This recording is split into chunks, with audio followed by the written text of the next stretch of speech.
ഹിന്ദുമതത്തിൽ തുളസി വെറുമൊരു ചെടിയല്ല, മറിച്ച് ദേവിയുടെ രൂപമാണ്. തിരുവെഴുത്തുകൾ അനുസരിച്ച് തുളസി ഭഗവാൻ വിഷ്ണുവിന് ഏറ്റവും പ്രിയപ്പെട്ടതായി കണക്കാക്കപ്പെടുന്നു.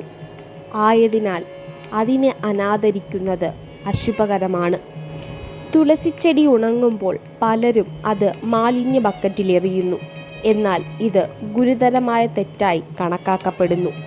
വിശ്വാസമനുസരിച്ച് ഇത് ചെയ്യുന്നത് വീടിൻ്റെ പോസിറ്റീവ് എനർജിയെ ദുർബലപ്പെടുത്തുകയും പൂജയുടെയും ആചാരങ്ങളുടെയും പൂർണ്ണമായ ഗുണങ്ങൾ ലഭിക്കാതിരിക്കുകയും ചെയ്യുന്നു. ആയതിനാൽ ഉണങ്ങിയ തുളസിയുടെ കാര്യത്തിൽ എന്തൊക്കെ തെറ്റുകൾ വരുത്തരുതെന്ന് വാസ്തുശാസ്ത്രത്തിലൂടെ കണ്ടെത്താം. ഉണങ്ങിയ തുളസിയുമായി ബന്ധപ്പെട്ട തെറ്റുകൾ ഒഴിവാക്കാൻ ഇനി പറയുന്നവ ശ്രദ്ധിക്കാം. ഉണങ്ങിയ തുളസി ഒരിക്കലും ചവറ്റുകുട്ടയിൽ എറിയരുത്.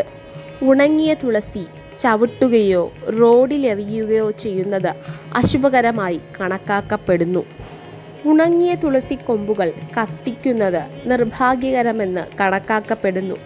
ആയതിനാൽ അത്തരമൊരു തെറ്റ് ചെയ്യരുത്. ഉണങ്ങിയ തുളസിച്ചെടി നിമജ്ജനം ചെയ്യുന്ന രീതി എങ്ങനെയെന്ന് നോക്കാം.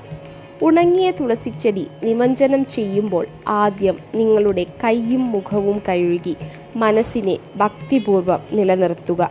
ഉണങ്ങിയ തുളസി ഇലകൾ അല്ലെങ്കിൽ മുഴുവൻ ചെടിയും വൃത്തിയുള്ള തുണിയിലോ കടലാസിലോ പൊതിയുക. തുടർന്ന് നദിയിലോ കുളത്തിലോ ഒഴുകുന്ന വെള്ളത്തിലോ മുക്കുക. ഒഴുകുന്ന വെള്ളം ലഭ്യമല്ലെങ്കിൽ അതൊരു ക്ഷേത്രത്തിനടുത്തോ നിങ്ങളുടെ പിൻമുറ്റത്തോ നിലത്തിൽ കുഴിച്ചിടാം.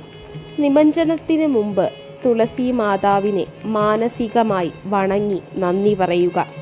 വേണമെങ്കിൽ നിങ്ങൾക്ക് ഓം നമോ ഭഗവതേ എന്ന മന്ത്രം ജപിക്കാം. ഏത് ദിവസമാണ് നിമജ്ജനത്തിന് അനുകൂലം?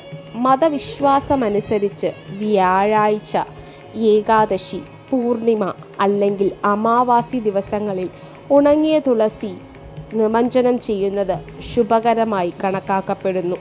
ഈ ദിവസങ്ങളിൽ തുളസി നിമജ്ജനം ചെയ്യുന്നത് പാപമായി കണക്കാക്കില്ല, മാത്രമല്ല ശുഭകരമായ ഫലങ്ങൾ നൽകുകയും ചെയ്യുന്നു.